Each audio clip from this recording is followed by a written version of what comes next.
60% of Americans have never met a Muslim, never voiced their opinion directly, and never got an answer. When I see a demonstration of 10, 15, 20,000 Muslims protesting what's going on, at that point I'll have respect for Muslims. We traveled across the states to give them that answer and show them what true Islam is all about. 6 US states over 8 weeks. This is what happened. Being a Muslim in America can sometimes get really difficult with all the stereotypes and whatever is shown in the media. So we decided to actually reach out to the people by creating a sign saying, "I'm a Muslim, ask me anything." So this is what they have to say. So much media and there's so much news and so much stuff that the so-called Muslims are doing, right? So I want to say, hey, I got nothing to do with it. I'm just out here reaching people. If they have any questions, they can ask me directly, right? I'm a Muslim, I look like a Muslim. I have pray 5 times a day. So if anybody has any questions about Islam or whatever you see in the news media, whatever it is, right?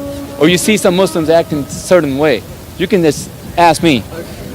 Ask me if that is Islam or not. You start off with shaking your head, man, because it takes courage to stand up for the people. Hey, it's and all being love. judged. Honestly, it takes a lot of courage. Thank you. Thank you. It's just love.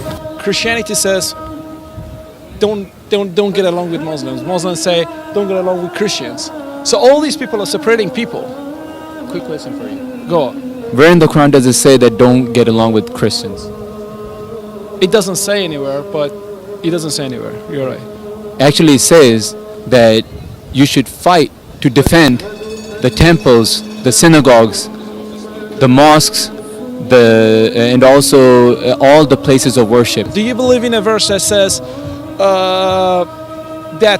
you need to beat your wife if your wife doesn't think? In Quran says you need to beat your wife with things. Does it say that? What's Arabic that's used? It says you have to do it with a brush. You have to beat your. You think that the actual verses of the Quran says that you have to beat your wife with a brush? Because I've read it many times. It doesn't say that. It does say. It doesn't say. If your wife Have you? listen to you. I can No, it doesn't. Yeah, you can Google it. I have the Quran in the pocket as well. Have you ever read the biography of the Holy Prophet ﷺ, of Islam, the founder of Islam? Yes, I have. Did you ever read that he beat his wife? No, he didn't. There you go. This is a leader. Hey, just wanna. 60% of Americans never talk to a Muslim. Do you guys teach a violent doctrine against other people that do not practice Islam? No, not at all. In fact, there is no. You know how some people say there is when a Muslim turns away from Islam, they should be punished by death. That is completely false. Nowhere in the Quran it states that. As a Muslim, how do you stand on, like feminism and stuff like that, like women's issues? Yeah. So if you look at the pre-Islamic Arabia, before Islam was revealed, when it started by the founder of Islam, right? Women are treated really bad. Like there were some tribes there who used to actually bury their baby daughters because they felt shame in having a daughter in the house. Had no rights to inherit property, no rights in saying in any of the political issues. They had no rights of inheritance. So if you look, and it's back then, it's recorded, it's in the Quran, they were actually liberated. So women are given all those rights when he came, right? If you look at the West, it didn't happen till like 100 years ago. Either under the seat in front of you or in an open. Wow, look at that. It just looks amazing, man. What you're doing, man. Keep it up. You too, bro. All smart people knew this would happen. You're just kicking a beehive and giving them weapons. Exactly. And they're uneducated. But then guess what? I want to share something with you. There was 1400 years ago, the founder of Islam said that a time will come when the Muslim clerics will be the worst creatures. He didn't call them humans. He said they'll be the worst creatures on earth.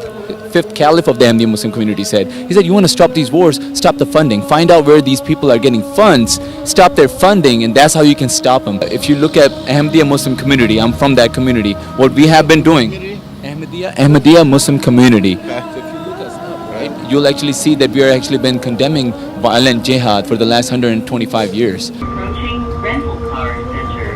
And it's really insane because I know I was hearing that. That was from the bronze As far as the veil is concerned, and as far as like covering up, and obviously my mom covers up, she wears that loose clothing called burqa and everything. A lot of the women actually, you should actually reach out to the Muslim women. They feel liberated that way instead of being exposed. Exactly, instead of exposing themselves or how women are objectified, that you have to have a half-naked girl on a poster on the billboard, and then your product is gonna sell. So exactly, so they embrace their modesty. I agree with you. I think it's all about choice. Whenever I see people like people who are trying to be self-righteous or feminists or whatever and saying, "Oh, we're liberating them by taking away the burqa or whatever," I'm like, no, that you're taking away their choice. Exactly. Like you cannot rip somebody's burqa off and say I'm liberated them. What kind of liberation is that?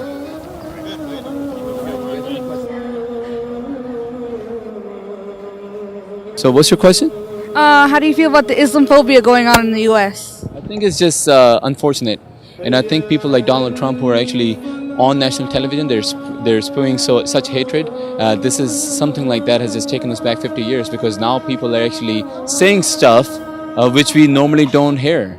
So this is home for me. Whoever said that, man, this is home for me. I'm a United States citizen. Thank you. So just for the benefit of the viewers here, I was told to go home. This is home for me. I live in Columbus, Ohio. I'm a Muslim too, and I'm proud of it. Thank you.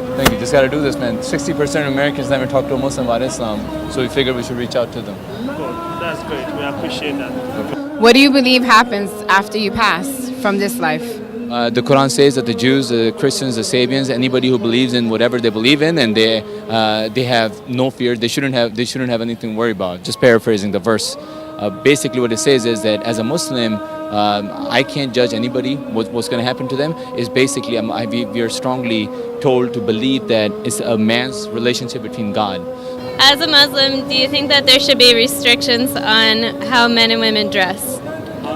How men and women dress? No, not at all. See, that's what Islam says. Islam says there is no compulsion in religion.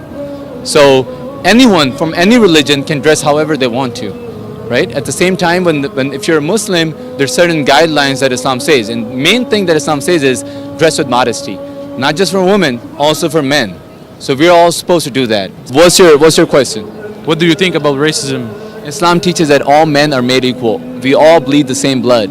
So there's no racism in Islam, and Islam actually teaches that you're supposed to treat everyone with love and affection.